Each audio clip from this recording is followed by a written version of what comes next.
This port of Prince of Persia for the Commodore 64 was released way back in 2011 by Andreas Varga, aka Mr SID.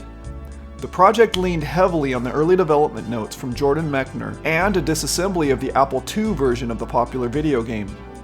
It's a shame since the original source code for the Apple II version was not rediscovered until 2012, stored on multiple 3.5-inch discs, a year after this release, making what Andreas accomplished even more amazing. Andreas documented this work in a fascinating series of blog posts. Game description: the Commodore 64 version of Prince of Persia requires an Easy Flash compatible cartridge. This was necessary since the game did not entirely fit nicely in 64K. It works just fine with the Commodore 1541 Ultimate 2 Plus cartridge. Although I prefer the cartridge format, I was wondering why he didn't just use a disk image and just load in the levels as needed. I guess that would have slowed it down too much. Before the game officially starts up, we are presented with the option of reading the documentation. This is important because included within the documentation are things like background, control tips, fighting tips, hints, keyboard options, game save options, and cheats. Once the game starts up, we are presented with the familiar title screen and music. On a technical side note, in his blog, Andreas discussed how the left and right edges of the screen in the border area are filled with multiplex sprites for the title screen and attract mode screens. It's the little details like this which help make this such an impressive port. If no button is pressed, the screen changes to tell the game's story. Gameplay/controls. Prince of Persia is a single-player platforming game. You start out the game in Jafar's dungeon. Your goal is to make your way to the princess, but you only have 60 minutes to do so. Using the joystick, you can move your character left or right. You can kneel by pressing down. Pressing the button and moving left or right will move the prince slowly. When running, if the joystick is pressed diagonally forward, this will cause the prince to jump in that direction. When close to an edge, pressing down will move the prince downward. While doing so, if you hold the button, the prince can grab onto a ledge. Pressing up again will move the prince back onto stable ground. You have to be careful because the prince can only fall so far without taking damage or dying. There are many obstacles thrown in along the way of your adventure. Some of them can be frustrating to overcome. More on that later. You start out with 3 health bars, which you can lose by either falling too far or dueling with an opponent. Along the way, you will sometimes come across potions which have various effects on the prince, including replenishing your health or even adding an extra health bar. There are a total of 12 levels in this game. Each new level brings the excitement of new challenges and places to explore. Scoring. There is no official score in Prince of Persia, although you could use the time remaining combined with your remaining health bars if you really wanted to keep track. Spare man. If you happen to die during your adventure, you are granted a spare prince. This effect is unlimited, but it does cost you time. Should you run out of time during your quest, you will have to start all over from the beginning. Graphics. The graphics in this Commodore port are pretty much spot on. The levels are beautiful and the prince himself is nicely animated.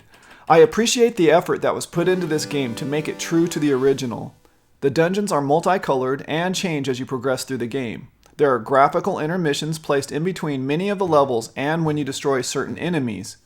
These feel like little rewards for your accomplishment and help to keep you motivated to complete the game. Sound. I noticed only a few differences between this port and the definitive DOS PC version. You have sounds for running, jumping, landing, dying, fighting, getting stabbed, as well as sounds for closing doors, spikes, and other obstacles.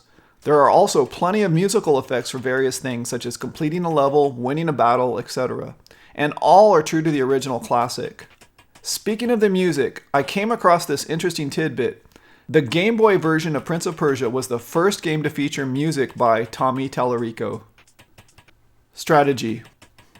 The best advice I could give for playing Prince of Persia is to learn the controls really well and what kind of moves the prince is capable of doing. After that, this game is all about exploring the landscape and trying to figure your way through the levels. The levels do get more complicated to complete the further you progress into the game. The enemies get much tougher to defeat. The first enemy on level 8 was killer for me. It took me at least an hour to figure out how to defeat him. I'll share my strategy here. What I found was if you maintain enough distance from him, he will not lunge into you until you first make a move on him. If you move in toward them, back out and quickly back in while pressing the button to attack, this would usually score you a point. So, in, out, back in. After I figured that out, I was able to progress. There was one other strategy I had discovered, which was just to get past him and avoid the fight. Little did I know, however, this was just the first of many obstacles to overcome on level 8, which in my opinion was the most difficult and nerve-wracking level in the game. World records / game variations. There are no world records or game variations that I am aware of for this version of Prince of Persia.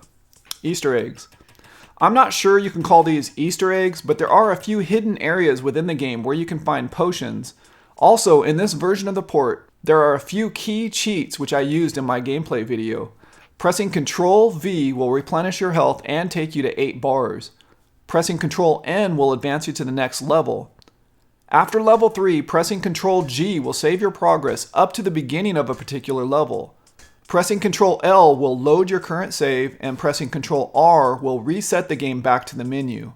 There are a few more keyboard shortcuts, and they are all documented in the instructions section before you start the game. Suggestions for improvements. You may notice some performance degradation if there are a lot of things going on at the same time within a screen. The instructions say the game does run smoother on a Commodore 128. This minor issue didn't bother me at all. I would caution you to wait, for example, until a door fully closes before trying something risky. I did notice a couple of bugs during my gameplay, a few of which were frustrating. Before I go into it, I'm pretty sure I read somewhere Andreas had mentioned there were a few unresolved issues.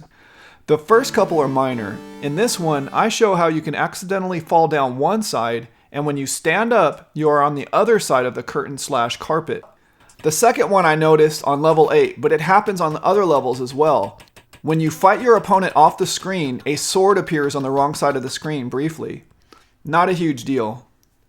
The third one has happened to me a couple of times, probably only because of how many times I had to start over and try again.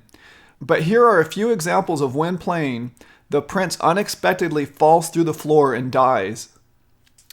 I've had to reset my Commodore 64 a couple of times after game freezes. But most of these were minor inconveniences, and with the built-in cheats, I was able to quickly resume where I left off. One of my biggest gripes I had with this game is not the fault of this port. I believe many others had the same complaint. It's the lack of checkpoints in the game.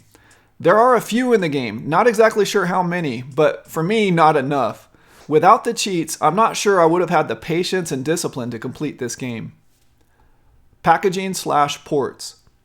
I really wish this game had been released in a box format, although I can certainly understand why it wasn't after all these years. This game has been ported to nearly every other gaming console out there, the Commodore 64 being one of the most recent. There is a really nice fan page with additional information, including download links at this site. This is how the Apple II packaging looked. Conclusion. What can I say that hasn't already been said? This port is a masterpiece. Having read through the blog entries really helped me understand the amount of effort that went into bringing this game to life. Thanks to this effort, what we are left with in the end is an amazing, faithful port. I'm going to read from a post from the RGCD website from Rory O'Toole, who put it this way. The graphics are spot on, the audio is excellent, and my bank of superlatives are starting to look pretty barren. Every facet of gameplay is scimitar sharp and as thrilling as a back alley sword fight. The atmosphere of tense yet sedate exploration mixed with bursts of do-or-die violence and the ever-present likelihood of falling to a horrible slumped death on steel spikes has been perfectly preserved. The C64 port of Prince of Persia is nothing less than a gem of a game, excavated from the shadowy sands of the last millennium and showcased in the mind-blowing display cabinet that is the Easy Flash cartridge. I couldn't have said that any better myself. I spent about 5 or 6 hours with this port replaying all the levels, and it was a ton of fun. Highly recommended.